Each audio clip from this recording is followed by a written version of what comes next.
not an empty seat anywhere. And right.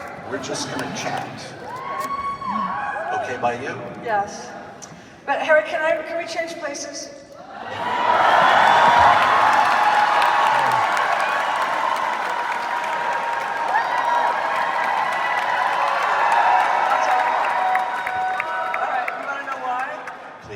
Because this is my side. And that's Sonny's side. It was always that way. Okay. Thank you. So it only took me 3 hours. The comment was, you look beautiful, and I just want to say, you do look really good. Thank you. When we come back in another life, I'm going to be his girlfriend. I love him. That's my wife right now. There. Okay. I still love him. I think she says it's okay. Okay, good. Yeah, I can have him. Okay. So, what have you been up to? I don't know. I can't remember. Okay. I've done this is the 4th thing I've done today. I've just checked just to find out because I got the book a couple of weeks ago and I read it cover to cover and have not seen it in the stores. It's already the #1.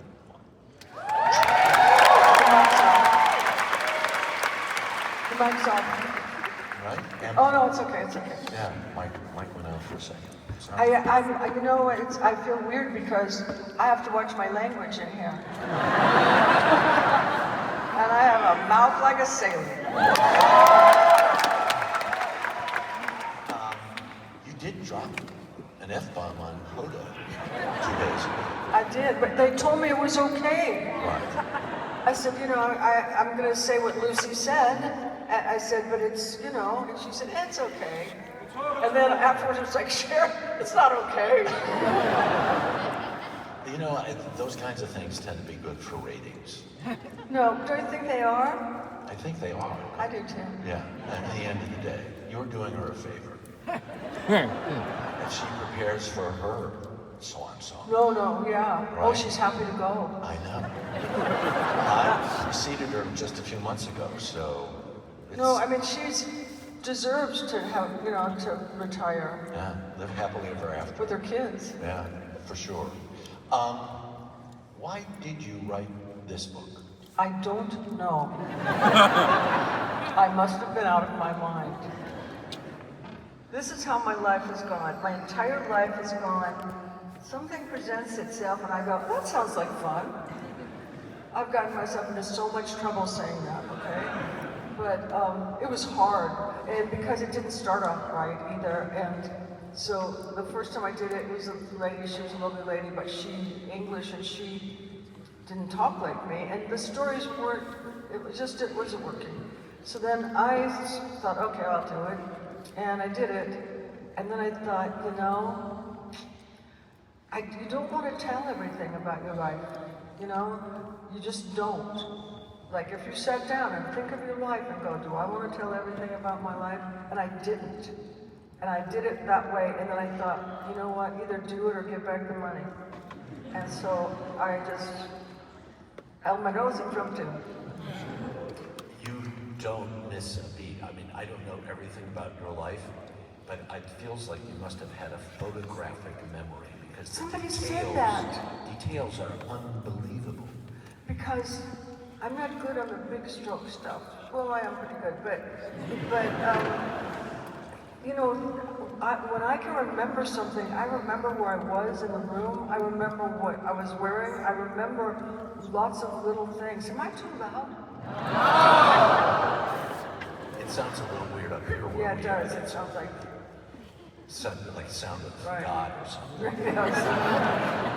Just here we go. So, but honestly, down what you had on, what was happening around you, the details are rather otherworldly almost. I can't remember what happened this morning, but I can remember that. Okay, yeah. There's parts, especially the beginning of the book is John Steinbeck, Charles Dickens. Right? Yeah, I mean, absolutely. Yeah. Let's start with your mom. It's going to make a good movie. Hell.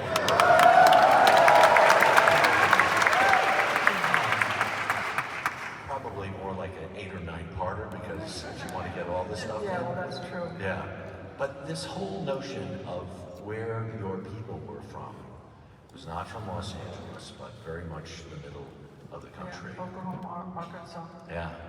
And your mother had a voice. She could sing. Check out your Just By Yesterday. It's my mom and I doing a duet, and even I couldn't tell. Sometimes when my mom and I are singing, I couldn't tell, like, oh, Mom, is that you? Is that me? Because I just took my mom's voice and ran with it. Well, you know, it was funny. I remember seeing you some years ago. We were talking, and I was talking about how great you looked, and you said you should see my mom. Yeah. She was still very much with us at the Right, time. right, yeah. At 80, she and I did this special together, and she was just crazy, and, you know, my mom. Yeah. Some of the stories, though, as she was just a little girl, she could sing. And her father would literally take her on the road and sit her on a bar in a saloon and have her sing. For nickels. Pennies and nickels or Right, whatever. it was during the Depression, and she was little, and my grandfather would just take her to these bars where, of course, he was drinking, and that's what she'd do. And she said the first time she got 18 cents, she got ice and, I don't know if it was Coca-Cola, I don't know what it was, and brought it home to my grandmother. It's that line that goes through her and that life that she led, how does that lead into you, do you think? Well, I know I'm playing your psychiatrist. no, stop it. The thing is that the one thing that kind of pissed me off, I love my mom, but no matter, like if I said, Mom, I broke my leg, she'd say, yeah, well, my father twisted mine off when I was 4. So it never went up to my mom. And so, but I mean, my mom had a terrible life, you know? She had a terrible, terrible life. My grandmother, like, had her and then, you know, ran away or something. And my mom just stayed and did the best. She had to take care of my grandfather because he was, you know, terrible drunk. And then my grandmother left. She came back 7 years later, had my uncle, and left again. So then my mom was taking care of my uncle. You can't make this stuff up. No, and they lived in like Skid Rows. Everywhere, Oklahoma City. Yeah, everywhere. Yeah, terrible. Even when they came to LA too. Right? Yeah. Now, their dream of coming to LA and having her become a No, star. because someone had seen my mom on a, you know, in one of the bars, and he said to my father, you know, my grandfather, he said, you know, Roy, you should take her to Hollywood. She could be another Shirley Temple. But they got there, but he didn't know anybody. Right. How many times was your mother married? All right. I'm not sure. My sister and I argue about this all the time. I'm not sure. But I don't care. I mean, it was like, Mom, God, or whatever. Right. Do you know? And no, I never remember a man in the house. Like, they just go, it doesn't matter. I was only around women. Do you know how many places you lived? Not even. This is, as you read this book, I promise you'll page by page by page you'll go, you have to be effing kidding me.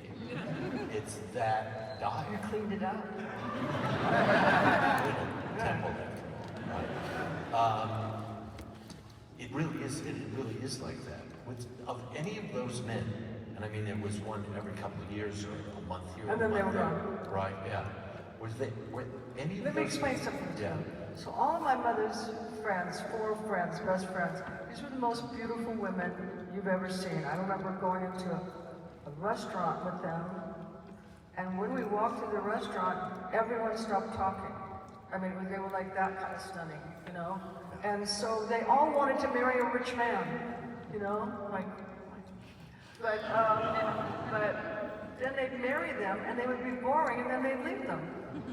Time after time after Yeah, well, my time. mom was really the only one who did it so many times. She married my dad, I think, 2 or 3 times, which was a big mistake. I mean, thank God she got married once, but other than that, Right, yeah.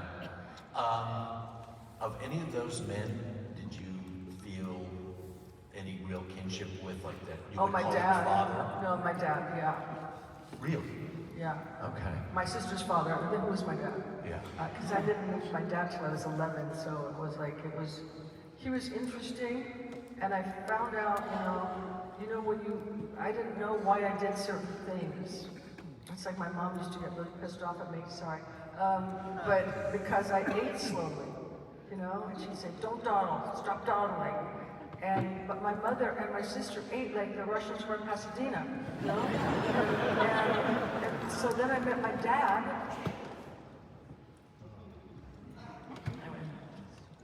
But, and also, I don't have a temper, and my dad didn't have a temper, and my mother and my sister have really volatile tempers. So this was going to be an end question, but I have to ask you now because there were so many people that you wanted to go to war with in this book, that you did go to war with in this book, or they may have pissed you off or whatever. But it seems like I thought I was very gracious. In the end, you always come back and reunite with them somehow. Okay. Right? Yeah. Did I get that right? I think so. I can't remember. I actually never read it. I didn't think I had to read it. I wrote it. And once it's done, So I can just make up the rest of this stuff? Yeah, sure. Well, we'll go back to the book in a second. All right. I have some other sort of general questions. No. Just for fun. Okay. Right? He and I are friends. Am I like the luckiest guy in the world?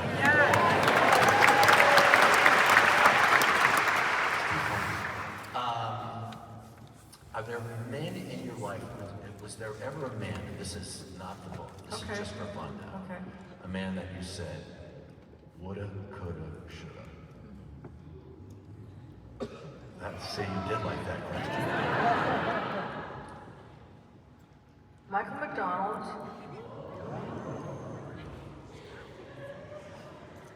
Michael McDonald. I would have gone out with him for his voice. If he just would sit and sing to me, I would just love it. What a fool believes. Yes. Yeah. Wow. He was on the road with me once, and I went out and did background. Just to be on the same stage. Yeah. That's so cool. Why is it, do you think, that men always fall in love with you?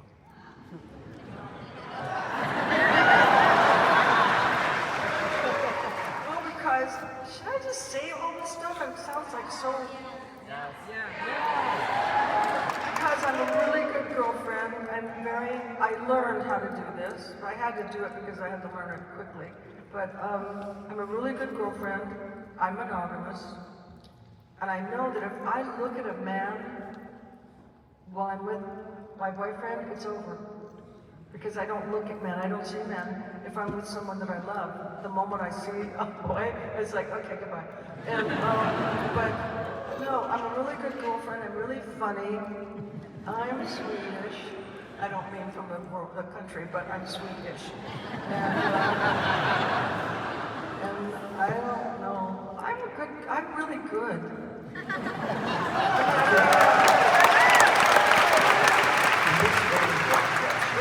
No, I mean, I'm a good girlfriend. Yeah. I'm very supportive, too.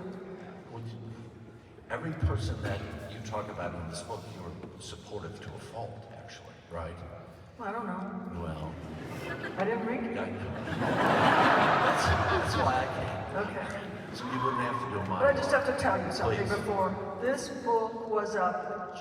It was hard because, not because I had to go through all this stuff, and it's just that I was really late because I did it so many times, and they kept saying, oh, we're getting close to the edge, we're over the edge, we're not going to make it, and I was like, please, please, and then when they started reading it, then they were like, okay, we'll give you some grace time. Okay, go back to your question if you remember. Well, I was going to ask something about Warren Beatty, but we'll move on. Okay. He's in the book too, fairly No, early okay, one night, it's so funny, I just got my license, and so I was using my dad's car, my stepdad's car, and I'd actually been on a date with a tennis player who I didn't like, and I'm on a sunset, and this guy is like too close to me, and we get to Schwab's, where it used to be, and he runs me into the parking lot. And I was like, oh. And he starts walking over to me, and I'm about to give it to him, and it's Warren. And I'm thinking, okay. My mother loves him. My best friend loves him. He's handsome. I'll talk to him. But the first thing I said was, okay, that was really stupid. Will you get me some cigarettes? That's a pretty good opener. And then he said, okay, and he ran across the street to the gas station. Right. And And we ended up in Natalie Wood's swimming pool. Like you do. because the names in the book that just get dropped and dropped and dropped. Can I have that? Oh, let's see, because we switch sides. There you go. All right, you good? All right. Yeah, the question is it Dr. No, Pepper? it's not. I'm tired. It's a Coke.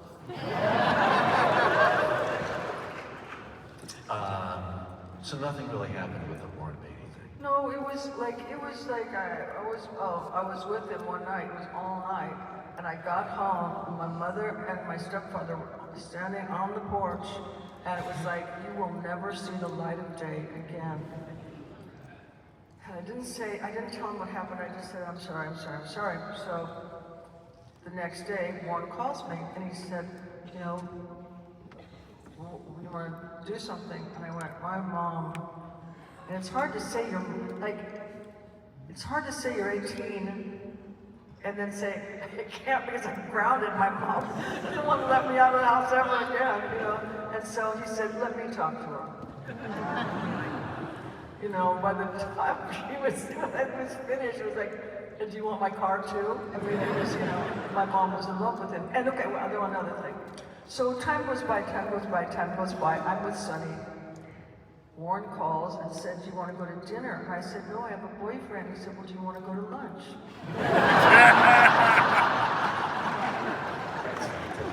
That's so good. That is so good.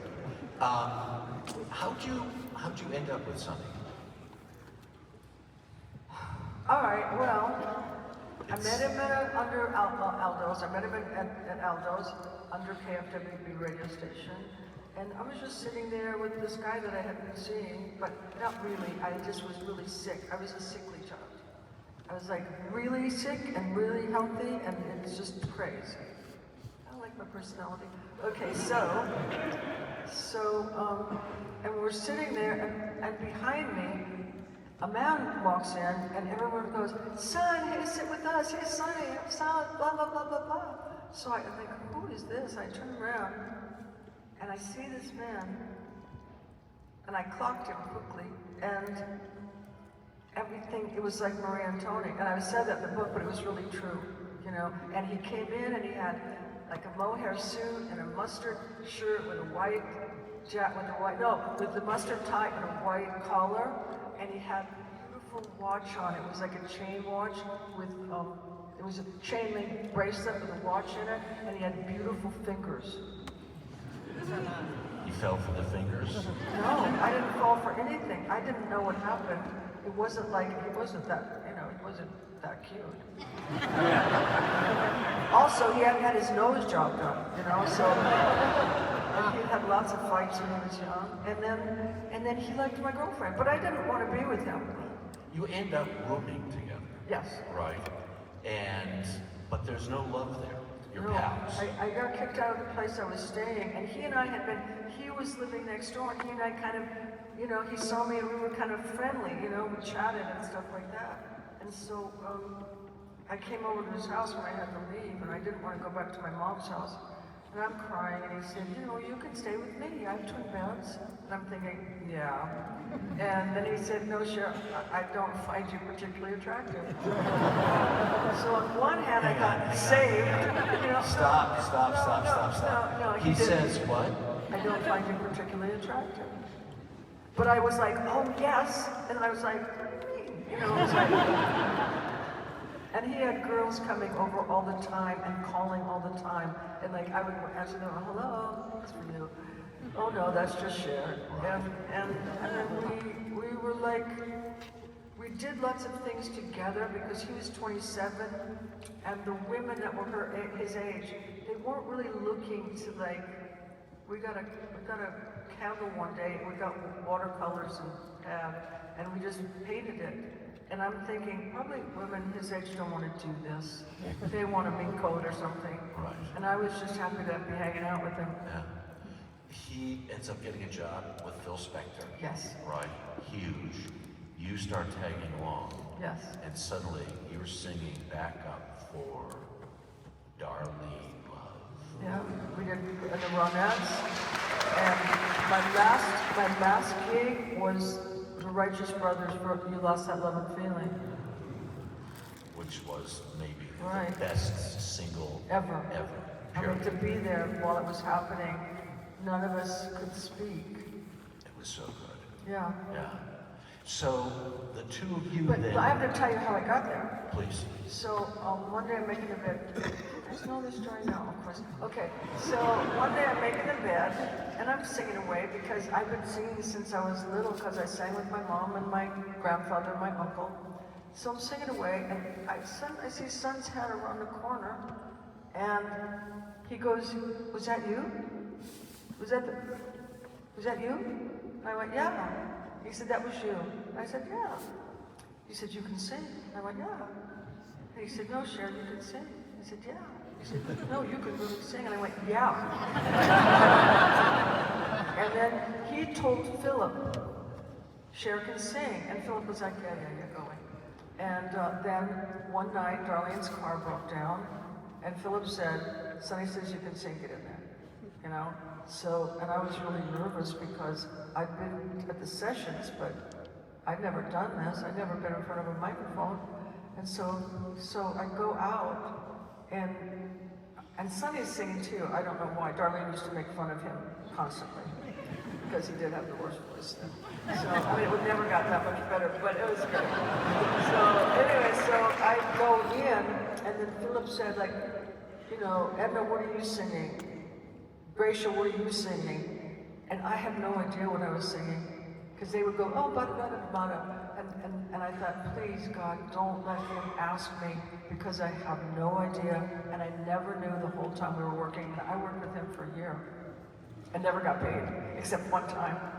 One time, because my mother said, "I don't believe that you're working, because we've been working all night, you know?" And I didn't get any money, so my mom said, "You're not going."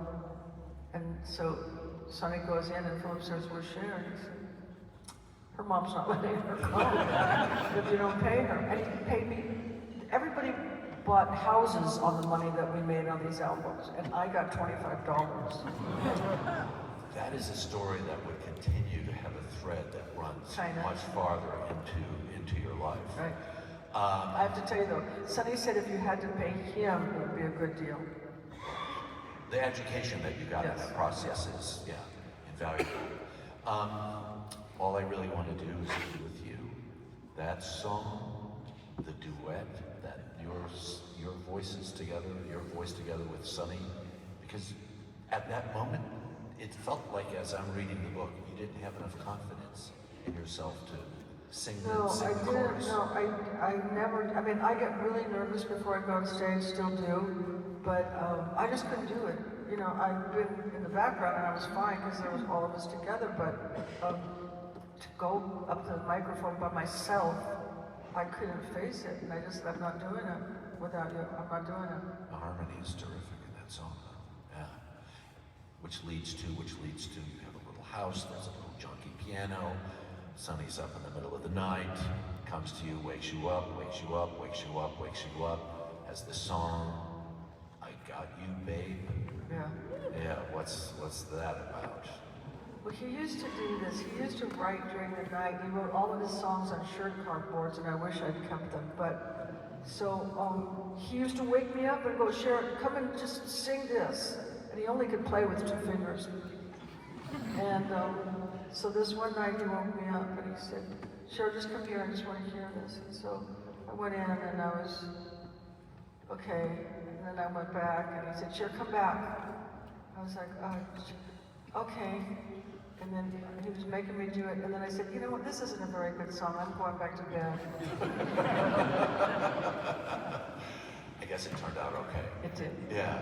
How did you end up going to England, though? You went to England, sold everything to go to England. Who suggested you should go? Well, 2 people. Jack Good, he was a great producer, and Mick Jagger, and because we couldn't. Just drop name after drop name after drop name. Look, these are the people I know, okay? A lot of people have said that, but like, what do you want Mary Jane from down the street? I mean, these are the people that I've known. So anyway, right, you made me lose my train of thought. No, why'd you go to England? Okay, right.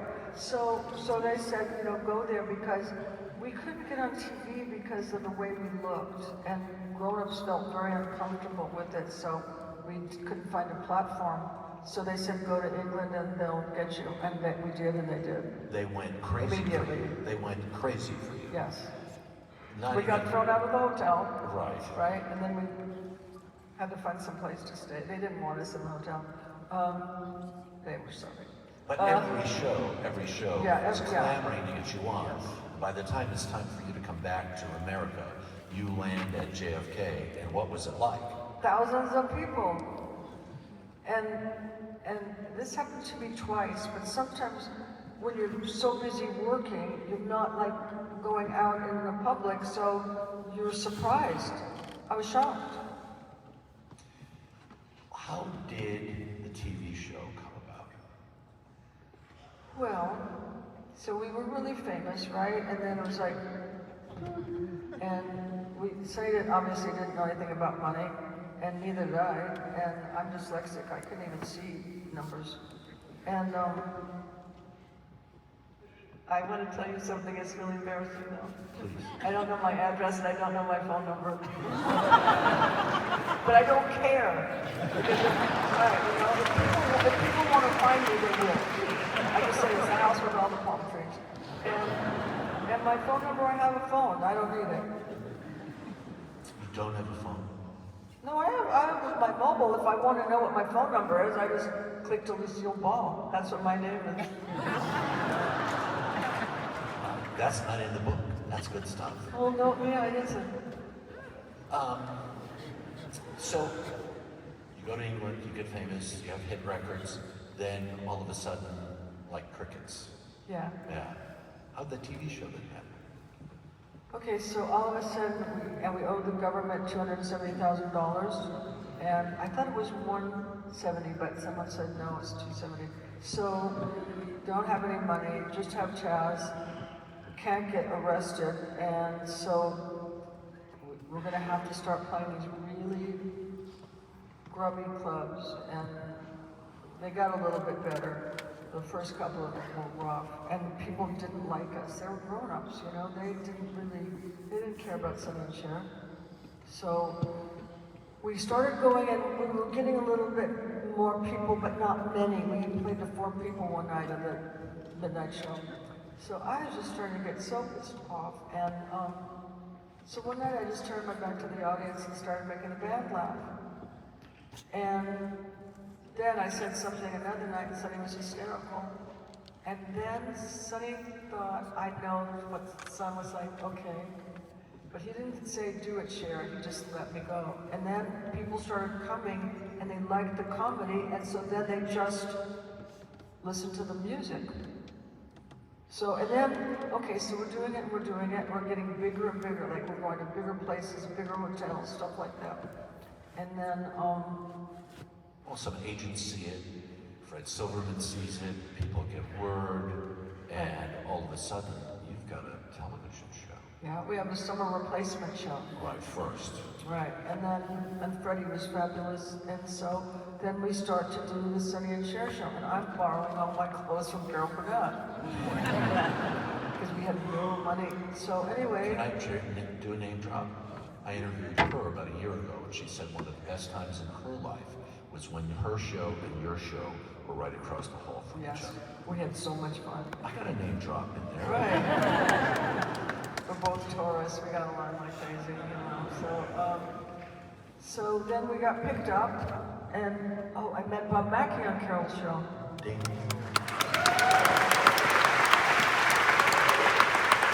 When you first went to the show, you said, I want Bob Mackie dresses. And they said, No, this is not what happened. That happened afterwards. Okay. So so I go to the fitting place and I get there before him, and he walks in and he was like, he just came from Mexico, Japan, I don't remember what, some sunny place, and his hair was blonde and curly, and he was so handsome and really young, and I went, God, you're much younger than I thought you were. And he said, and you're so much smaller than I thought you were. So he was delighted, and he made me something really cute to wear at Carol, and then I said to Sonny, if we had ever had a show, which was like, big chance of that, but if we ever did, I want him to do my clothes. And in the beginning, it was rough because his gowns were expensive and the production company didn't want to do it, but then he made a couple like cheaper for me, but then people started tuning in to see my clothes. Yeah. And then they shelled out the bucks. Fabulous. So many different places to hit. Richard Avedon, right? Vogue. Here's Honey, who doesn't think you're attractive, and you're in Vogue. Okay, I'm going to tell you, I'm going to name drop because I have to.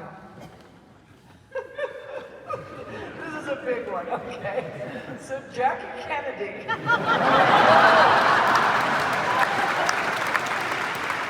So Jackie Kennedy, you know the Eaglehearts, right? Platinum King, whatever, Charles Eagleheart. So Jackie Kennedy, they're throwing a big party for her, and they said, who would you like?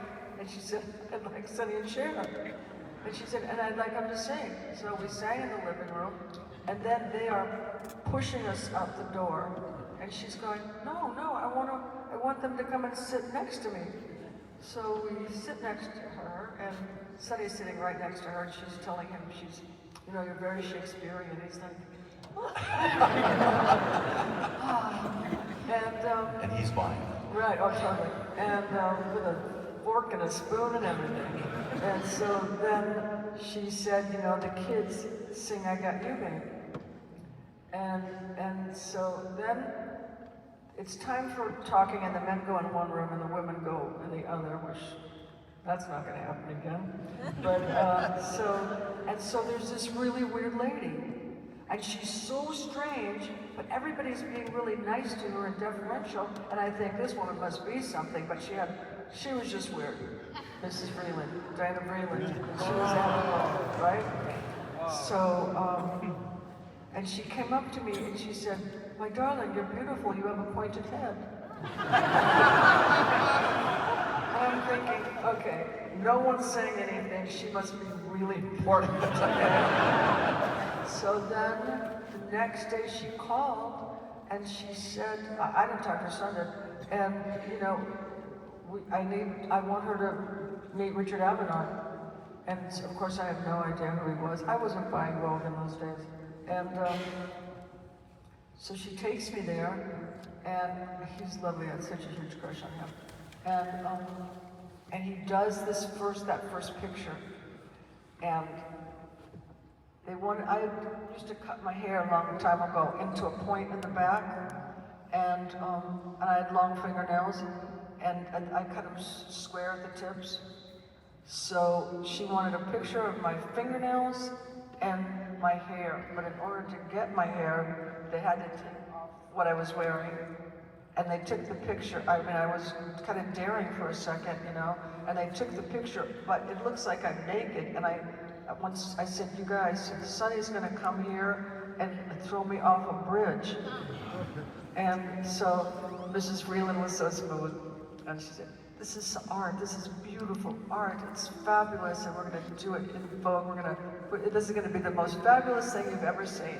And she talked him into it, Of course. So that was the beginning, and I did millions, I did so many things for them. Amazing. Right, Part and of your Richard journey. Avedon, it's like I didn't take him for granted, but it just was, I got used to him, but the greatest, he took the picture on the cover. I was 19. No, I was 20 by that time. Show's going along, show's going great. Sonny has you on the shortest leash ever in the history of mankind. Exactly right.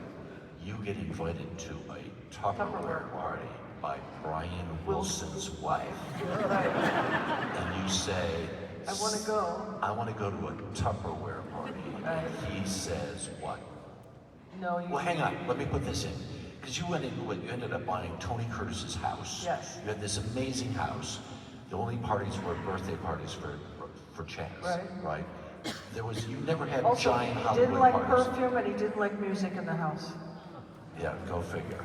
Like it's so, talk about Machiavellian. Anyhow, you want to go to this Tupperware party, he says no, and was that the last straw? We're pretty darn close. Oh God, no. I had so many straws left.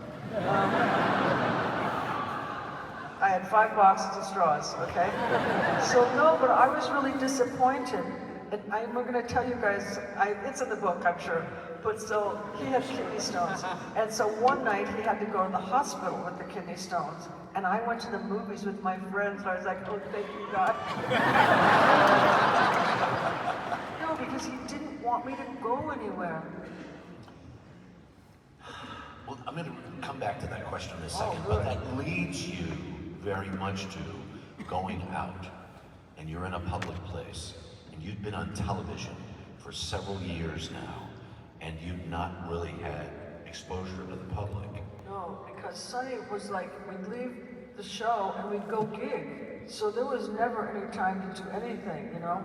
So I needed perfume one day, and Rhett, who worked on the Sonny and Cher show, but it wasn't like we'd just been on it for like 8 months, one season. We were doing the second one.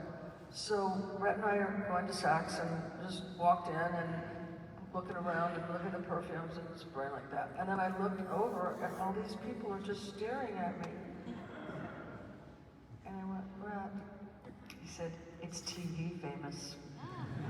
Big difference. Huge difference. Yeah. I mean, we were people, 40 million people were seeing our show. It's not like now. There were like, what, 3 channels, 4 channels? Back then. Yeah. ABC, NBC, CBS. PBS. Right, yes, sorry. I wasn't into it then.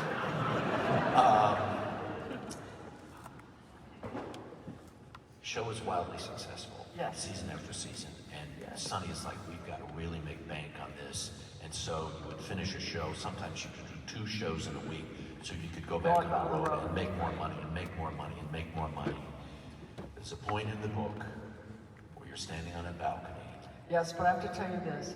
Our friend George Schlatter, who created Laugh It, said, if Son and Cher were in the Valley and going to town, he would take a gig on Mulholland to break up the trip.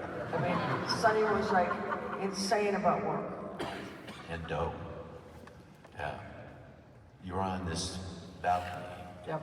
And you said it happened a number of times. Well, at that point, yes, because at some point, I knew it was rough when he started smoking cigars.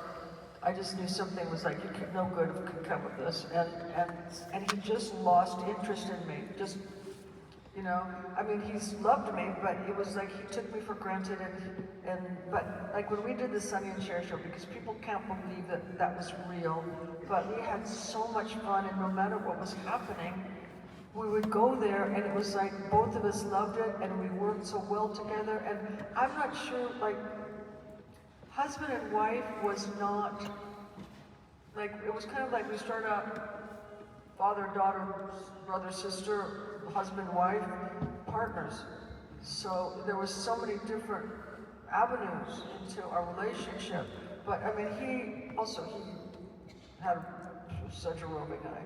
He had mistresses, he cheated on them with girlfriends, he cheated on them with one-nighters. It was like, I don't know how to get the energy. But you had a blind eye to that. I didn't know because we were always together.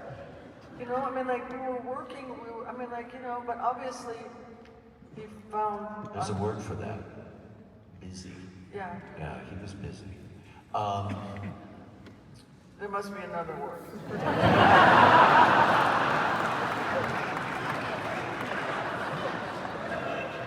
So, if you get to interview Cher in your life, it's like being on an amazing tennis court. And all you do is just try to pop the ball back from time to time, and then it comes whizzing by. It's beautiful. It's so wonderful to do. It's really fun to be with you. But we have a serious part to get to. We're gonna do it, and then we're gonna move on. Okay. You're on a balcony in Caesars in Las Vegas. Listen here. Thank you. But he had. I walked into our living room, and our lawyer was there, and Son was there, and he knew that I hated Las Vegas, and he had just signed a contract for us to go to Caesar's Palace for like 3 years, and he didn't tell me, and he didn't tell me much in the States, but it was okay. I wasn't interested. I just wanted to work. I just wanted to be funny and sing, and that's all I cared about. And I'm dyslexic, and that's just numbers are like. So I just sitting there, and I was like, okay. And we were having a fair in Las Vegas. And I said, Son, there's a fair, everybody's going, will you go with me? He went, Cher, just go with Paulette and Ridgeway, just run along. I was like, okay. And right before it, I said, Son, let's go to Europe. And both of them looked at me and said, you can't make any money over there. You just wanted to go on vacation? I just wanted to go, And so that was a pretty rough date. And yeah, I was on the balcony and I was saying, I'm jumping off this. I can't do it anymore. I couldn't eat. I couldn't sleep. I weighed like 98 pounds. And I told him once, I'm really unhappy. And he started yelling and said, do you want me to divorce you? And it was like, well, I'm never telling you anything again. So I'm ready to jump off. But in the last minute, I thought, this is so stupid. So I'm ready to jump off. And at the last minute, I thought, wait a minute, you could leave him. You don't have to jump off. You could leave him.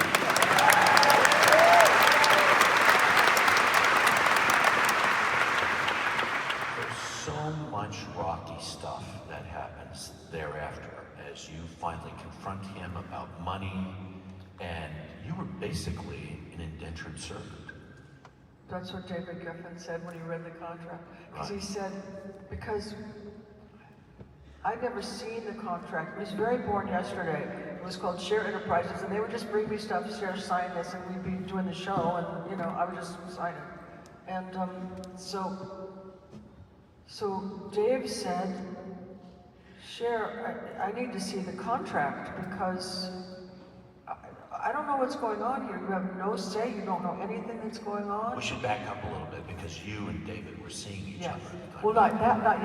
Okay. Oh, no. By that time, yes. Yes. By that time, yes. I thought we were going to be best friends. I met him, and we told our entire lives to each other this one night, and I thought, oh my God, I have a great friend, a new best friend. I can tell him anything. Kissed him at the door, hugged him. The next night, we're in the car going to Bob and Sarah's. Sorry, Bob Dylan. And so we're going to Bob and Sarah's, and we stopped to get gas, and David said, I told my psychiatrist, but I think I'm in love with you. I scooted so far to the door, I almost fell out because I thought, well, this is stupid. Now I don't have a best friend. What happened? What's going on? And so then we were hanging out and we just fell in love. And people think, oh, that's impossible. It wasn't. He never had anybody that loved him before, ever. Not his mother, not his father, not anybody. And I was like, yeah, the best. And so he read the thing, and he said, you've got to get out of this. This is ridiculous. And he said, and you can't let CBS pick up the contract. So I gave Sonny a chance, and I said, Son, because I didn't own anything, and I worked for him. So I said, Son, I'll let them pick up the contract. And David said, but you have to have 50%. I said, I'll do it if I have 50%. And he said, no. And I said, Son, I'm not kidding, because I never said boo to him at all. So, I mean, I finally got crazy one day, and I wanted to do something to get out of the house. So our friend Jody, who's in the mafia, That's not a drop, though. No, that's a whole Yeah, that's Frank a whole other thing, Sinatra, right. chilly part of the book, Right, yes. so Jody, who was in the mafia, and my children's godfather. Anyway, like you do. And so I said, Joe, I need to get out of here. I need to do something. I can't just go shopping. I said, I want to learn how to play tennis. So he took me out, he got clothes, it was great. And I'm doing my tennis lessons, I have this great teacher, this lady, and then one day she's having a party after my tennis lesson. So our friend, I thought, came to pick me up, and there were people there. You know, they were having a party, there were people there. And Actual people. Yeah, I mean, they came as I was leaving. Sonny never wanted you to see. Right, and so Dennis said there were men there, and Sonny burned my clothes. Cad. Yes, I mean, I was so pissed off at that. That's one of the things that was like the first little chip to drop. Right. Through all of that, and so there are financial dealings and a million different things. Also, I have to tell you this. So when we were like at rock bottom, somebody said, "Give me 2 years, you'll be more famous than ever." And 2 years, like to the month. Sonny and Cher. So go on. Wow. It's a long story short. No, there's no long story short here. There's no long story. You're so right. Right. You always left that door open for him to work with. It seemed like that went on for some time. Right, but also I was going to his house. We were playing tennis. He became an avid tennis player. And I was like, but anyway, How could you forgive him? Or was it forgiveness, I guess, is the question.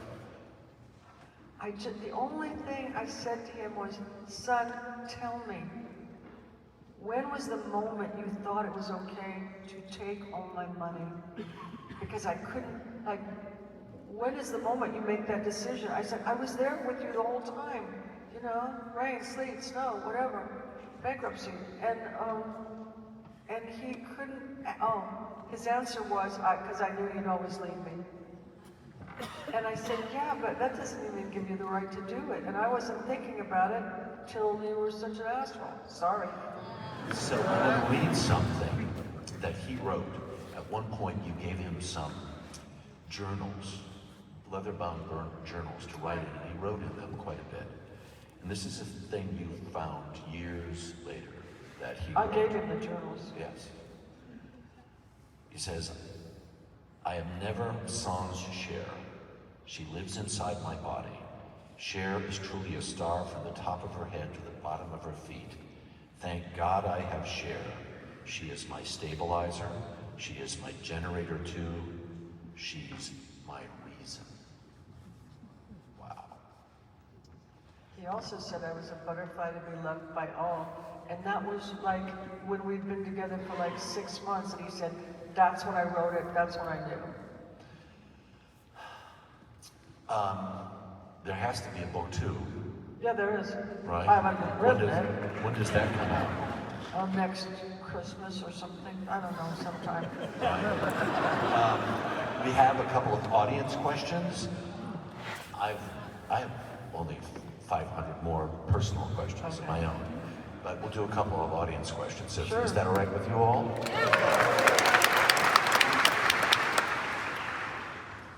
Maxim asks, throughout your career, you've been a beloved figure in the LGBT community. Can you share how being embraced as a gay icon? I don't think anybody knew that. This is the thing. This is kind of the thing. It was mostly with my gay guys. They never left me. They never left me. When I was down, they were there. When I was up, they were there. And I always thought we're very similar. We're both outsiders. Outsiders, yeah. I was wondering at one point, when did you know you were beautiful?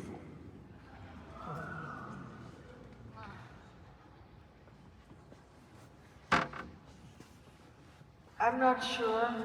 I mean, it wasn't like a thing, you know, it wasn't like, because like when I was young, there was nothing that said Cher, you know? I mean, everybody called me that, but there was nothing that said, well, you're gonna be that, except my mother told me, you know, you won't be the prettiest, you won't be the smartest, you won't be the most talented, but when you grow up, you will be special.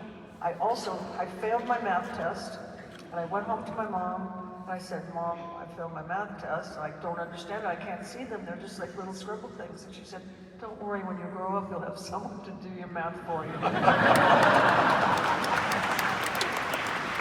Serena asks if you could go back to a decade in your life, 80s. which would you choose? 80s, But right? you know what? I'm still having fun. It's like I'm having a great time now. But no, it's I've 70s.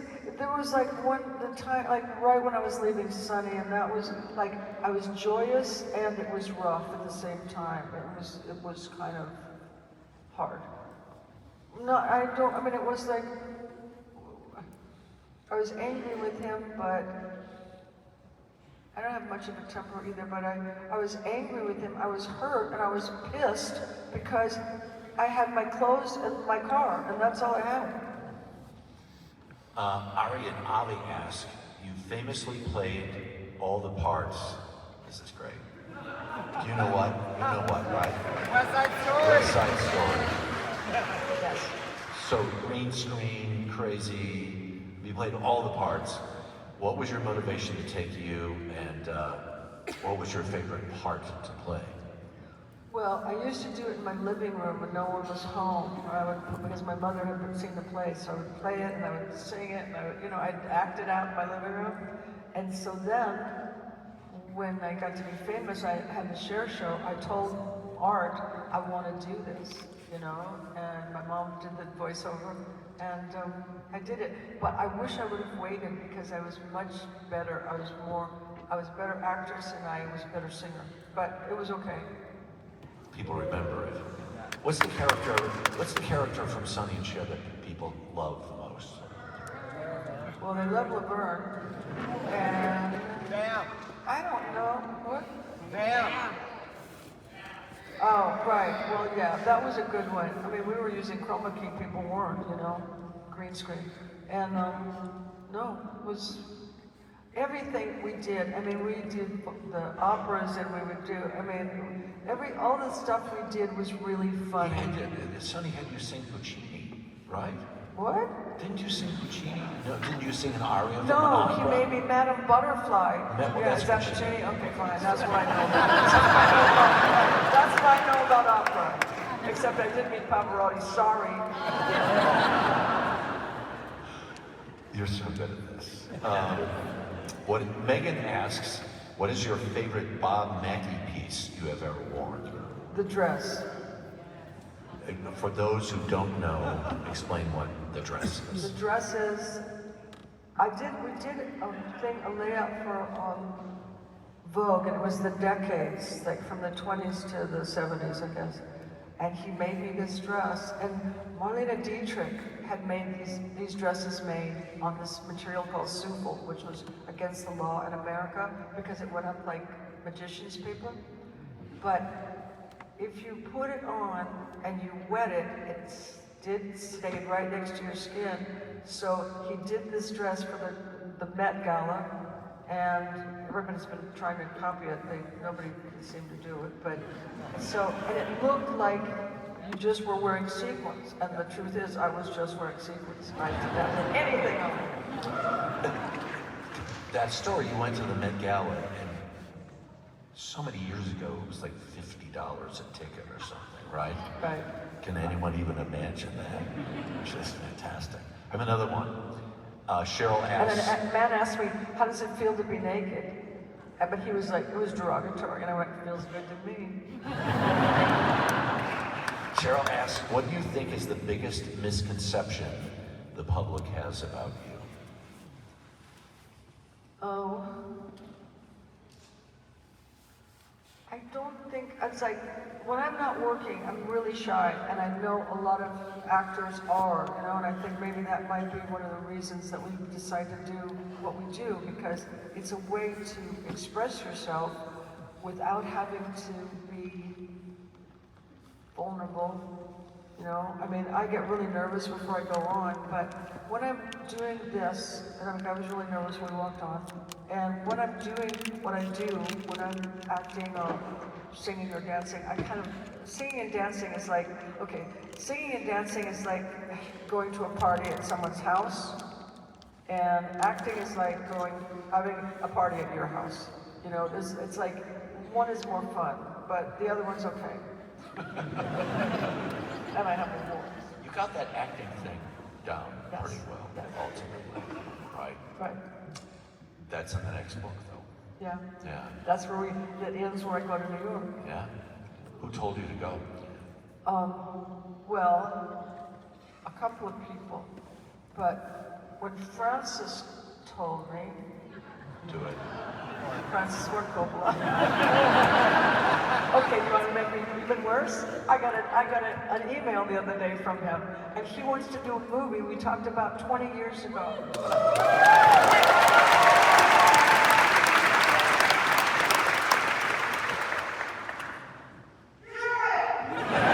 There's no question. Right, I could There's write no a book question. about us. Yeah. Yeah. And Shelley Winters, too. That's who I was trying to think of, quite frankly, because Yeah. she said you have to go to Yes. New York. Right. Yeah, Shelley Winters. But when Francis, I was in Las Vegas on Caesars myself, and Francis came backstage, and he said, "Why aren't you doing movies?" And I got hysterical. I was starting to cry hysterically, and he was like, "Oh, sorry." But I couldn't get a job. I knew every famous producer, head of studio, agent, whatever. I was hanging out with, I'm not going to mention all of them, but Jack Nicholson, and Angelica Houston, and Maura Beatty, and everybody, you know, and all my friends, and At the peaks of right, their right. careers. The Eagles, and I mean, Joni Mitchell was living at our house. So I'm hanging out with all these heavy hitters, and they're doing, you know, One Flew Over the Cuckoo's Nest, and I'm doing Dark Lady. And I was like, well, I can't say this, but whatever. What am I going to do? You want to rethink that? You want to say Oh, Not that one? no, Okay. this is too bad. No, not even. Not even not a snowflake's chance in hell, okay? There you go. So, I can even tell you. Anyway, where was I? Oh, so Francis says, you know, and then Shelley says, and then I think, okay, I'm gonna go to New York. And I didn't have much money, and it cost me like to live there, like I think $80,000. But I get there, and Lee Strasberg. Okay. You have to leave that for the next book. Okay. Okay? I'm gonna cut you off at that point. Okay. Oh, that's right. I'm in the wrong place. Right? Right. I'm in New York. Wait a minute, should we switch back again? There's two things. Well, I'll just go there very quickly. At one point in the Sonny thing that I wanted to bring up before, he said, well, maybe you should go see somebody. And he actually, the psychiatrist you went to see, Was telling him everything. just unbelievable. All right, different topic altogether. Okay. When you're home, do you ever just just wear a sweatshirt? I am so ratty at home. Like when I lived in New York, you could go around ratty in the streets and just nobody would. I lived downtown too, so 4th of Broadway. But I just know, I don't want to be Cher at home. Right. I just want to hang. Can you be incognito in this city? Can you walk around and have not people stop you? If I wasn't all glammed, yeah. yeah, glasses and a hat and all that, but still, you know, also I can't get away with any hair color because if I'm Sonny and Cher, I had every hair color, so it doesn't make any difference. I wanted to save my hair. Right. Michelle Pfeiffer, sorry, niece to me, but you know, she told me about having her hair ruined on Scarface. And I just knew I didn't want to do that, so that's why I always wore wigs, and I'm, you know, used to it because I don't want to ruin my hair. No, go back to whatever you wanted. No, here's what I'm going to go back to now. Okay. Is just our undying gratitude for you being you.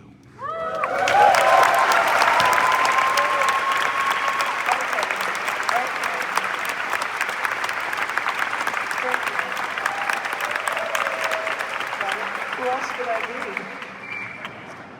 We're glad you chose yourself. You made a good choice on that one. The book is great. It's really quite amazing, page by page, and we're so glad you wrote it. Maybe you'll read it at some point. Maybe when I'm old.